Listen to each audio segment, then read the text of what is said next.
without much ado, I'm going to invite our guest speaker here. Hi, Commissioner. Over to you to give us your remarks. Thank you for inviting me here tonight to be your speaker. So I'm delighted to be part of another great initiative by the British Chamber and its members. Today's event is significant, I think, to the growth of the Kenyan economy. We're in full election season, nobody can possibly miss that. But what is clear is that at the heart of everybody's agenda is growth. It's the economy and it's jobs. And these are the things that matter not just in Kenya, but globally today. And within job creation and sustainability of that job creation, the focus on the youth remains even more important than it has been in the past. Now, I'm not going to spend hours boring you about the UK and Kenya's trading relationship. You all know it's great. It's an equal balance of payments, of trade, and creating the growth and investment between our two countries has always been a huge priority for us. And we've also directly invested over 42 billion shillings now through what was CDC, now known as British International Investment. We've invested over 42 billion shillings across 84 different investments in Kenyan firms, creating over 36,000 jobs here in Kenya. And UK companies, in the meantime, you all have been very busy investing over 120 billion shillings, says my notes. I suspect it's a lot more, employing over 250,000 Kenyans. Now, when the pandemic happened, lots of people said very quickly, the pandemic, we're all in the same situation, we're all in the same boat. But actually the smart people worked out very quickly that we were in the same ocean. But some of us, frankly, those of us in the room like this tonight, we were in luxury yachts. And most people across the globe were on the most basic of life rafts or possibly just swimming in the sea for their own survival. So we were the lucky ones, even if we've endured our own hardships and our own family losses throughout the COVID period. But an awful lot of people didn't get to be in those boats. An awful lot of people were nearly drowning, and a lot of people were saved from that nearly drowning by the work of people like you. And the pandemic therefore made it clear how important it is to ensure youth inclusion. And the youth, particularly those in the hospitality sector and those in the informal sectors, were some of those hardest hit during the pandemic, and they've not yet recovered. The building of sustainable youth enterprises, therefore, within informal communities has been absolutely vital. Supporting these young people in building capital, which will eventually give them a livelihood and a stable income, and crucially dignity, is absolutely important and crucial. I therefore want to commend Frida, the Chamber, its members and partners who are supporting these initiatives. Shameless promotions already. I hope you already know, if not you will do within the next sort of 10 minutes or so, the Jonathan Jackson Foundation, a non-profit organisation established just before COVID in 2019, and the foundation aims to help unemployed and uneducated youth in informal settlements start businesses by leveraging their community groups to create lasting social and economic change. And you've established, I don't steal all of your thunder here, a network of over 2,000 youths in Nairobi with over 500 jobs being created, with over 200 direct beneficiaries of social entrepreneurship. And we all know that for every job created, that's another 10 people who won't go hungry that night. But in spite of all these achievements, there's still a lot more to be done, and that's why we're here tonight. Majoring Kenya Limited, an engineering company that provides tech and infrastructure solutions in East Africa, has got its guiding vision of transforming Africa by connecting businesses and communities through sustainable technologies.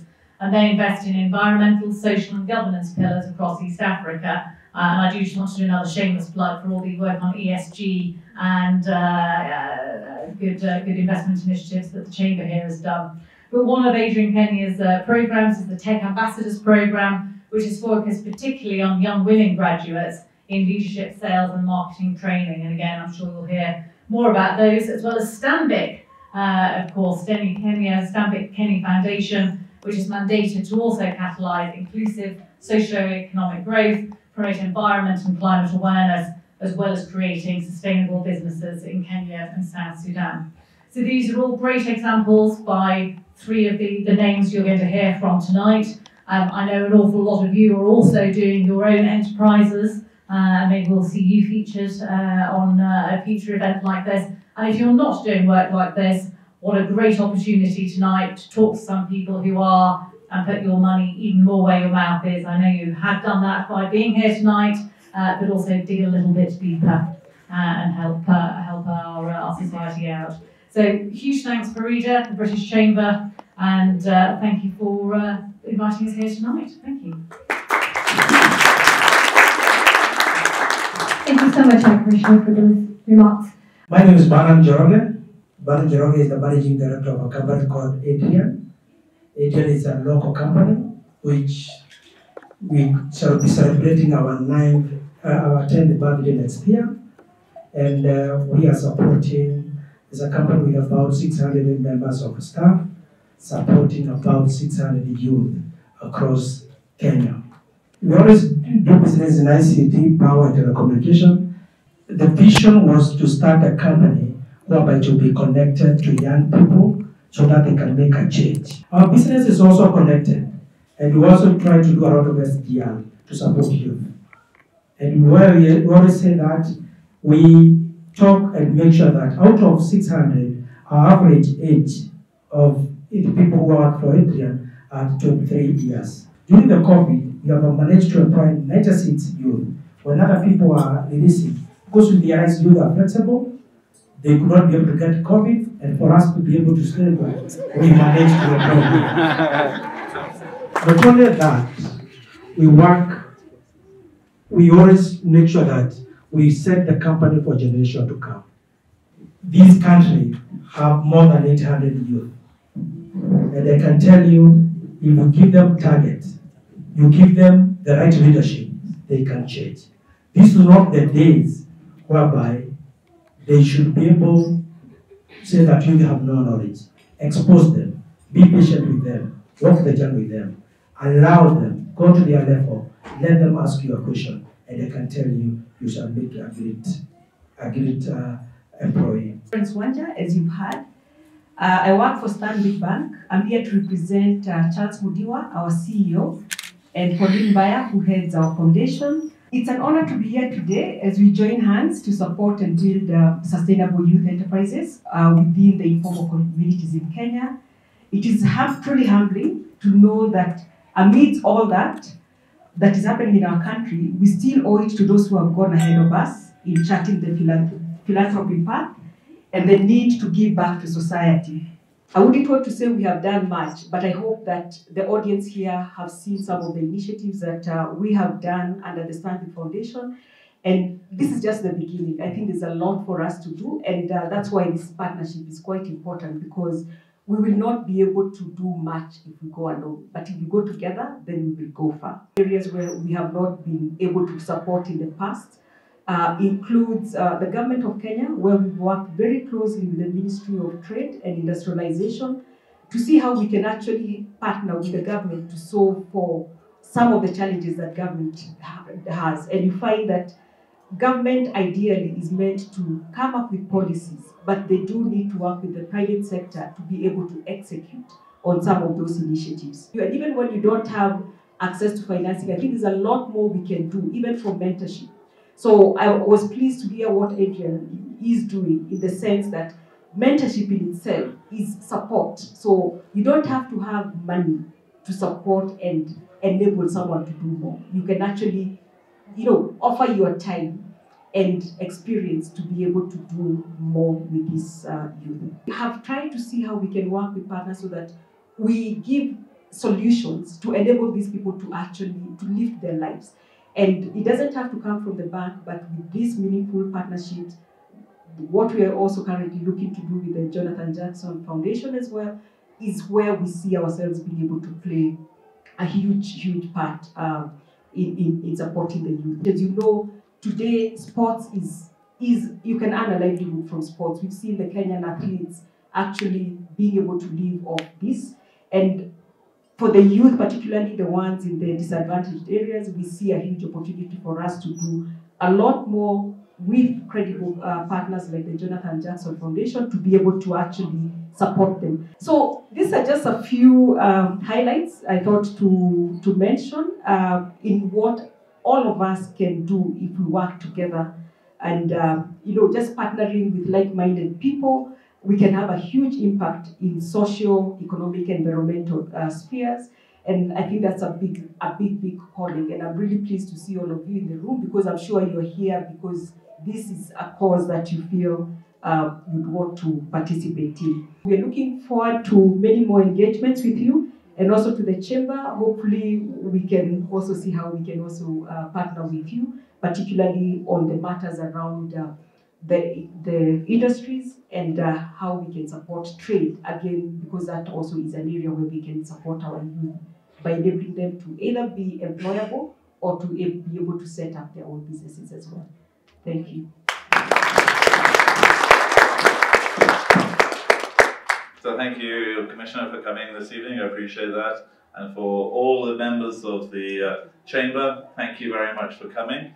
And really appreciate it. We got it on behind. So yes, I'm Jonathan Jackson.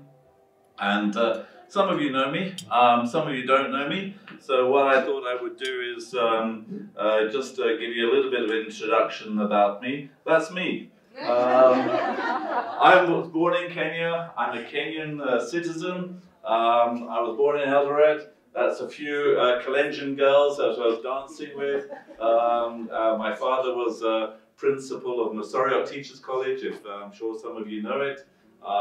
So yes, that's my sister too. So yes, I grew up here. I did my schooling here. I went to London and I did my degree in London. And then I moved, I got into real estate as a developer, and I moved to Czech and Slovak Republic, where I got involved into real estate development. And I have been, my head office is still over there, even though I'm now permanently based here in Nairobi. We have built, in Czech and Slovak Republics, we have built about 6 million square feet of space, mainly commercial space. And it's been an interesting ride. It's been a very big challenge to work in what was old communist country and going through all the changes, coming into a open, competitive market, which they were not used to before. As I said, about 10 years ago, I came to Kenya and I started the profits I'd made in Czech and Slovakia. I started investing those profits into Kenya. And a lot of you will know these projects. I have here on the left-hand side is Karen Hills. That's a 64-acre plot in Karen. We did serviced plots there. They're 1 acre each. It's been a very successful project. We still do have a few more plots remaining, but it is been a very good scheme. On the right-hand side, a lot of you may have heard of it, 88 Nairobi. This is going to be the tallest high-end residential building in Africa at 44 floors. The shaded blue shows you where we have reached in construction just now. We're on the 33rd floor in construction. So this is in Upper Hill, and it will set new standards for Kenya and for Africa in terms of the quality and amenities in the building. So I get a lot of satisfaction out of developing, and it's a passion of mine. But I also have, from a student, I had a great heart for, my parents were missionaries, so it sort of rubbed off a little bit. I've really had a passion for unemployed people and for giving back into communities. So I started the Jonathan Jackson Foundation about 3 years ago. And our main activity, our main initiative is we call Jenga Business, which is building businesses in Jenga Business Matani in the communities. And this is really what the foundation is our main objective. We do have other objectives as well, but the key one is getting people employed and being able to put food on the table. So, but just when I was preparing for this, I did a little bit of research on statistics, and I thought it'd be just quite interesting. Probably a lot of you know this, but looking at the population of Kenya, as you see here, youth, as defined by the Constitution, is aged 18 to 35. that 30% of Kenya is youth. But actually what was more staggering was the percentage under 18. I hadn't realized 45% of Kenya is under 18. That speaks a lot for us, for businessmen here, about what our future businesses should look like, how we're going to work with those people in the future, and how we're going to get. So the under 18 is going to be a big issue for us, obviously, as we go forward with this country. But in terms of Jonathan Jackson Foundation, we're basically concentrating on the youth, which is still 30% of the country. But in particular, we are looking at only Nairobi. This is where I'm starting from, and in Nairobi, the youth in Nairobi, over 60% is in the informal settlements. So that's a huge percentage of youth in Nairobi as in the informal settlements. And from that percentage, over half of them are unemployed. And this is where really my sort of initiative of Jenga Business, we're really trying to go into. Yes, there are people employed, and it's amazing the work that Adrian does and the many other corporates do to be able to show, to help those people in the unemployed. Self-employed is obviously self-explanatory. And the whole point of Jenga Business is to try and to move people from unemployment into self-employment. And that's really our initiative.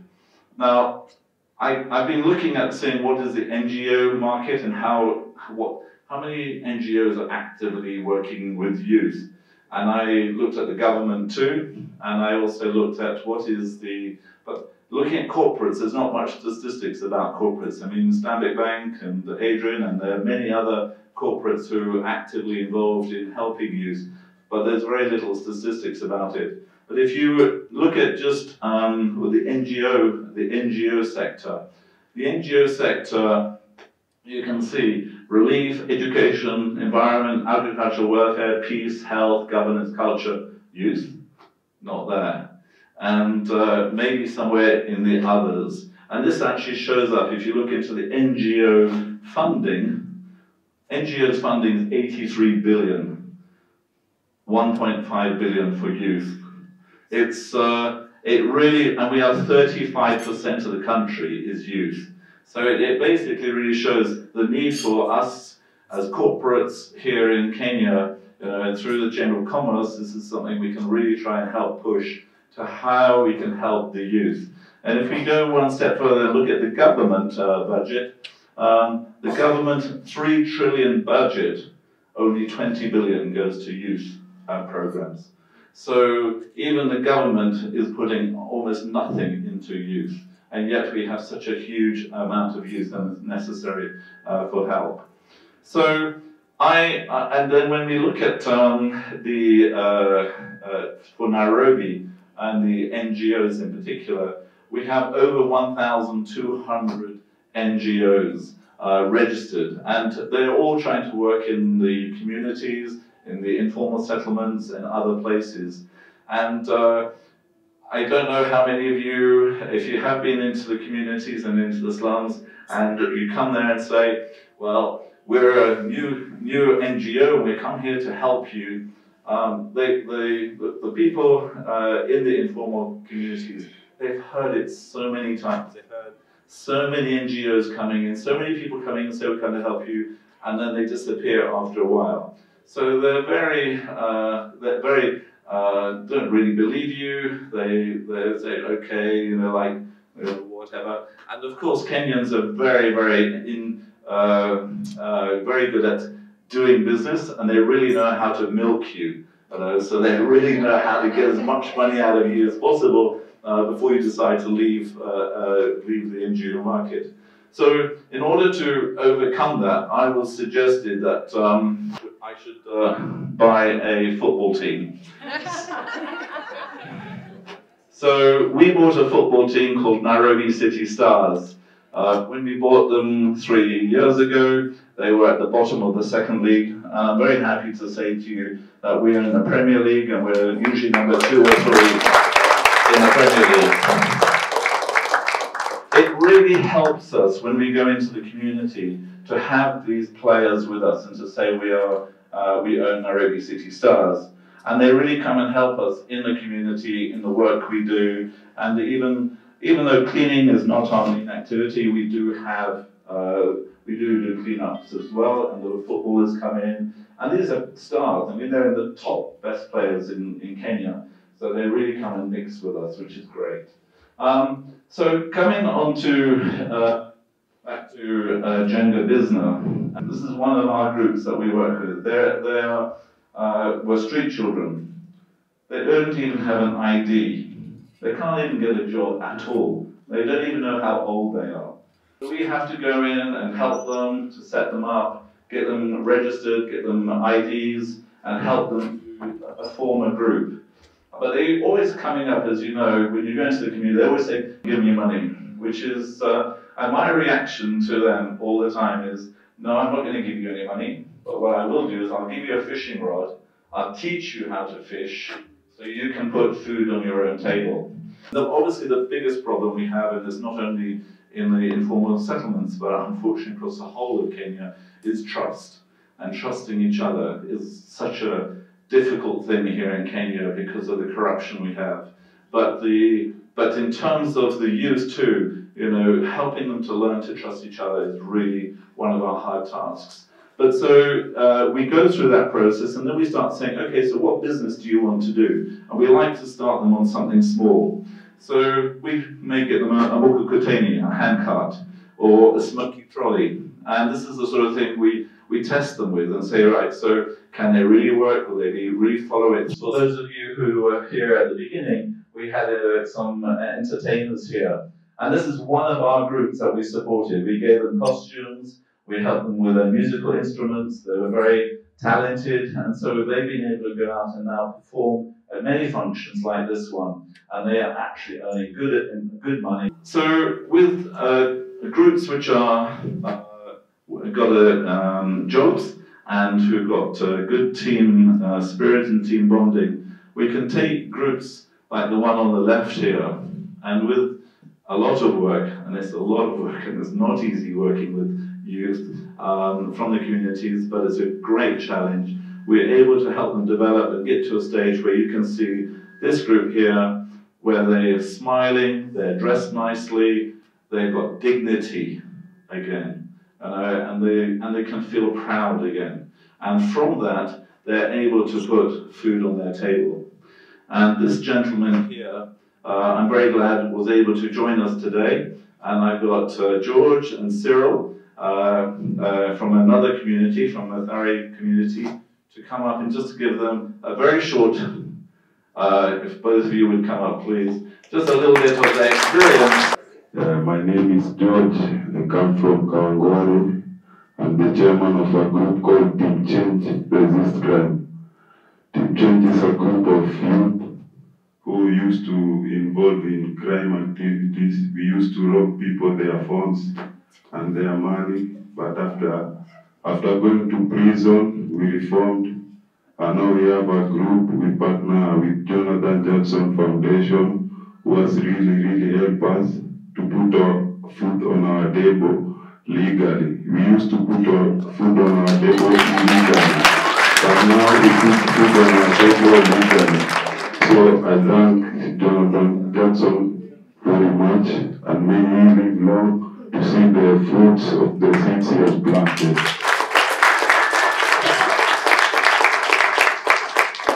God is good. Good evening, ladies and gentlemen. My name is Cheryl Achieng. I come from Kayole. I know most of you maybe have heard about Kayole. I come from Kayole in a slum called Soweto, inside Kayole. We have partnered with Jonathan Jackson Foundation as a group called Vision Makers. It is a CBO group, a group that is working with the community as well as ourselves. So we have gotten so many things from Jonathan Jackson Foundation, such as the economic empowerment. Some of us, there are some people in the group who were chosen to go and learn about economic empowerment, and whatever they gotten from that program, they came back with whatever they had back to the group, and they also impacted us. So myself, I have a business. I sell fingerlings or omena, and I also do njugu, peanuts. I do also the peanut butter. I can make peanut butter, and all of that is thanks to Jonathan Jackson. He doesn't know this, but at home we call him Dad because he is our dad. So we, as Vision Makers Youth Group, we thank him very much, and this he knows. We also want to tell him that whatever he's done with us, that it is going to bear fruits, and he's going to see whatever he has planted into us. We will also want to impact others, not only us, because I come from an area where there is a lot of insecurity, a lot of unemployment, and a lot of other chaos that is going on. So with him being there above us, it is helping us a lot, and it is impacting our lives. So thank you very much. Thank you very much. Do you want to say something? Thank you. So I think I just would like to just thank two of myself in particular, Boaz and Randy. Could you stand? Boaz? Boaz has got these two guys running around. They lead our teams in the community, and they are both very smart people, and I really appreciate their involvement, and thank you to you, both of you, for what you do. So I'm doing it all myself at the moment. I really appreciate Stanbic Bank and others who are now really taking note and really being able to come and help us. We really appreciate that, and we've got other organizations too. And thank the government.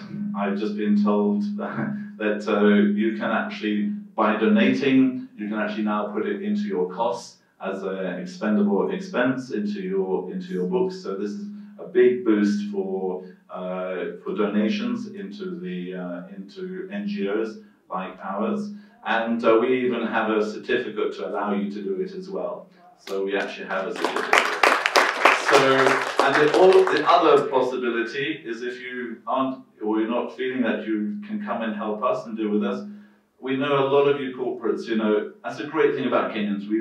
There's so much care and help, and like what Adrian does and so many others do. And when you go into the communities, the number of Kenyan NGOs and Kenyans helping Kenyans is just amazing. It's absolutely, I'm always so surprised. And so if there's anything we can do to come and help you as a corporate to be able to outreach and whatever program you want to do into the communities, it's really hard in that. You know, everyone says it's dangerous, and actually it is dangerous if you don't know what you're doing there. And but we've been thankfully very successful, and during the COVID period, we distributed 2.1 million meals into the communities.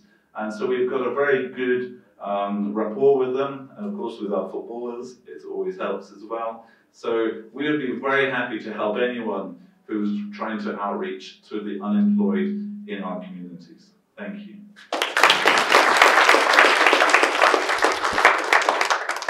Doing some brilliant work, and as a chamber, you know, yes, we could collect money and put all contributions from some corporates, and then give that to you. But we didn't want to do that. We wanted to do what you're doing, fish, like learn how to fish. So proceeds from tonight as well go to Jonathan Jackson and to some of these organizations, some of these initiatives.